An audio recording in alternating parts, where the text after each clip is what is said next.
Mr. Vani and I have known each other for a long time. I was at the University of Indianapolis for a very long time, and that's where we met.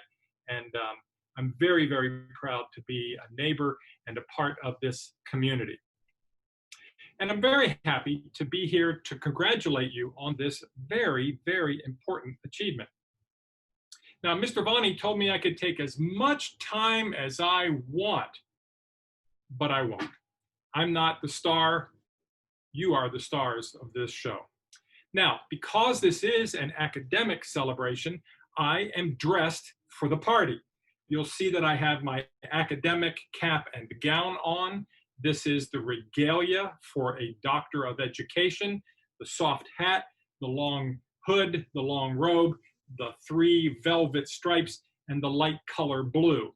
I have worn this to a lot of graduations, and I'm very happy to wear it with you tonight in case some of you also have your cap and gown on. Now, you're a very special group of graduates. You're the highest achieving students in your schools. You're among the top 40 students, the top 1%, the top 20%. You took AP classes, you participated in the Upward College program, and you've already been accepted to some of the best colleges in the United States. So this is quite an honor for me to be with such outstanding scholars. Now, tonight is also a very special night for you as well as for me, because almost 50 years ago tonight, I was where you are. I was celebrating my own graduation from high school. And as I was wearing tonight, I found some things from my high school graduation I'd like to show you. May I do that? So this is a trophy I got, and this is the tassel that I got from my high school graduation. It says 72. I've got a little different tassel on now. And this is my high school ring. Now, I don't know if that's a tradition anymore to give a high school ring, but it was a very special monument, a very special memory. And we would wear it a lot, and you can see that much has changed over the last 50 years. I can't get it on my finger tonight. More about this later. Now, like many of you, my father did not graduate from high school. And like you, my family came to the United States from different countries. I was the first person in my family to go to college. 90% of you will go to college, and not just go to college, but you'll graduate. And you will also be the first pioneers in your family to graduate. Now, I was born in the United States and speak English as my first language. And I imagine most of you were born here too. This is the only country you know. This is home for you.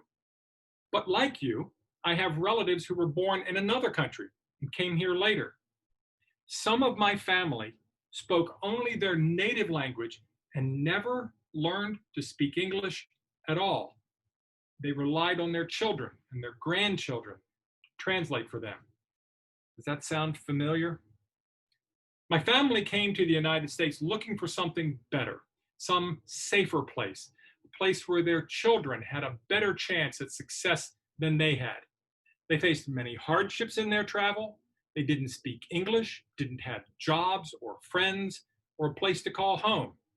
And they had a hard time adjusting to life in the United States. But they made it a home.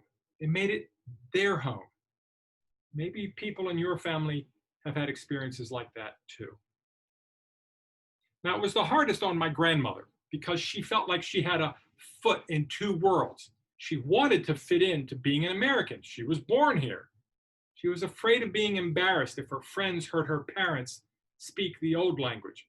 And at the same time, she loved her parents and was expected to honor her family's traditions and customs. Maybe you know some people who have felt the same way. The people in my family wanted the children to go to school, get a good education, make us proud of you. And we did go to school, and we've made our families proud. You and me, we've done that. Now here's the proof. Look at your family sitting there with you. Somebody crying because they're so happy? Have you been told you are the future? That you are proof that the decision to leave Burma, Myanmar, was the right choice? So did my family. See, my experience from 50 years ago is a lot like yours tonight. We're not all of that different, are we? Not much has changed in the last 50 years. Parents are still the same. They're proud of their sons and daughters. And sons and daughters are eager to grow up and to be on their own. Parents and children will always feel that tension. So the first message for tonight is this. Parents, you have done an excellent job. You can be proud of your children. They are the best and the brightest students in Indiana and in the United States. You can trust that they will succeed in anything they choose to do. Just watch them. And graduates, you need to know this. You're here because of your hard work, your discipline, and your talent. And you will go very far because you are the best and the brightest students in Indiana and in the United States. But you wouldn't be here without the support and sacrifices made by your parents and grandparents to get you here. So I need a little help. At this time, parents, I want you to tell your graduates, I'm very proud of you. I love you very much. Parents, tell your graduates, I'm very proud of you. I love you very much. It's okay, I'll wait.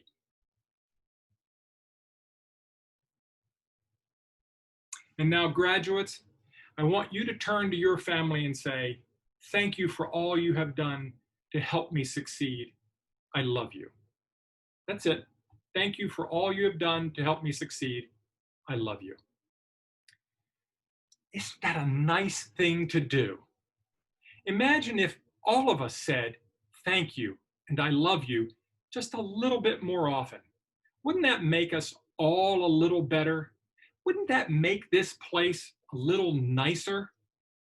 Oh, yeah, back to this ring and this trophy. Now, those are important monuments in my life. Just like your diploma is an important monument in your life. Maybe you got a piece of jewelry to celebrate this event. Maybe something carried all the way from Burma. Maybe it's a letter written in a shaky hand by your grandparents in their language. Hold on to those monuments. They will be very important to you, as these things are to me. These monuments, like all monuments, stand to remind us of special events. When we're sad, we can look back at them and be reminded that we've achieved great things. They tell us just how far we've come and how much we've changed. And they're anchors for our memories of this place and this time when you're graduating. Now, at what should be a happy time to graduate, it's also a time of great sadness. These are frightening times. A virus we cannot see has killed 100,000 Americans. This pandemic has us wearing masks, avoiding each other, and being locked in our homes, away from work, away from church, and even from the last days of high school and our graduations. And at the same time, the world outside of our homes seems to be falling apart before our eyes. It feels unsafe. Who can you trust? What can you depend on? People are protesting. People are yelling at each other. Stores and businesses are being destroyed. Our city was on fire this weekend. And at this moment, here again, you and I are not all that different. I was in high school in 1968, a year that you've read about in history class.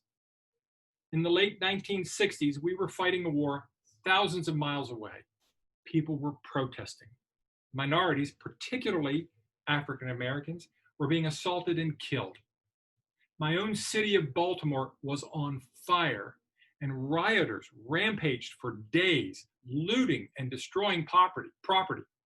That was the world I graduated into, kind of like the world you're graduating into.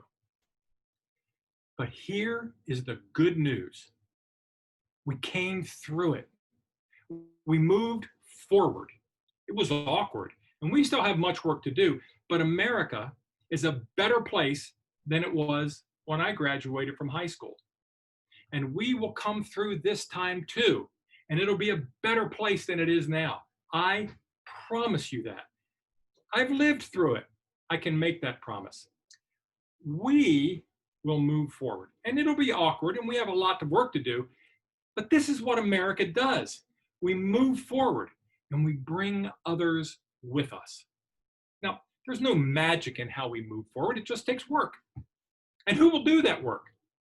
We did. And you will do it. We graduated from high school and got jobs and went to college and did our part. We did it. And you will do it. We need you to move us forward because you're the best and the brightest students in Indiana and in the United States. So this message tonight, it's a hopeful message. You're living in an important chapter in the story of America. Be a part of that story. Write that story so that in 50 years, when you look back on your diploma and all the other monuments of this time, you'll be able to describe all the ways that America is better. You'll tell that story to a class of graduates well into the future. You can write that story. You can make your voice heard. You can make the change. Now, it doesn't take any talent just to protest. As important as protest is in this country, we in America have the absolute right to protest when things are going wrong, and no one can take that away from us. But you can do better. It takes talent to actually change things. You're the best and the brightest students in Indiana and in the United States. You have the talent to make changes. Now, you're going to ask, but Dr. Wantz, how do I make these changes? And the list of possibilities is very long, but I'm going to give you just three simple things to do. The first is register to vote, and vote in every election. Show up. Do you know that Indiana is in the bottom 10% in terms of citizens who vote in elections? And people are wondering why we don't have the change we need. If you want to see changes, you have to vote. Oh, and maybe you will run for public office and be in a position to actually write the laws that will tell a new story. The point is, you must register to vote and vote in every election. Here's the second task. Give back to your community. Volunteer. Teach someone to read. Teach them to speak English. Volunteer at the library. Coach a group of kids to play soccer or baseball or basketball. Teach Sunday school. Work at a food pantry. The point is, give back to your community. This is our community. How about this? Start today to give away 10% of every dollar you earn. Did some of you get money as a graduation present? Give 10% of it to an organization that is trying to make a difference. You'll make a difference. And if you start giving back 10% of your wealth today, you'll make a difference in a long time.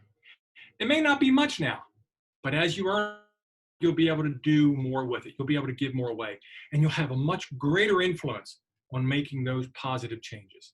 It doesn't matter whether you give it to church, to a food pantry, to an environmental group, whatever. Just commit to giving back to your community, just a small percent of your resources, whether it's your time or your treasure. That's it. You can change the world. Just register to vote and give back to your community. You can write the next chapter in our history. You must write it. You're the best and the brightest students in Indiana and in the United States. For me, this is a hopeful time because you are here. Oh, I said 3 things, didn't I? Here's the last thing you can do. Say thank you. Say, I love you. Say them often, every day. If you do any of these 3 things and you do them regularly, you can change the world. I know you can do it. I have great hope in you. Our better days are in front of us, and you will lead us into them. You are the best and the brightest students in Indiana. As your neighbor, I love you. Thank you. Thank you for letting me speak to you tonight, and thank you for everything you're going to do in the future. I will be standing there watching you with a great big smile on my face. Congratulations and good night.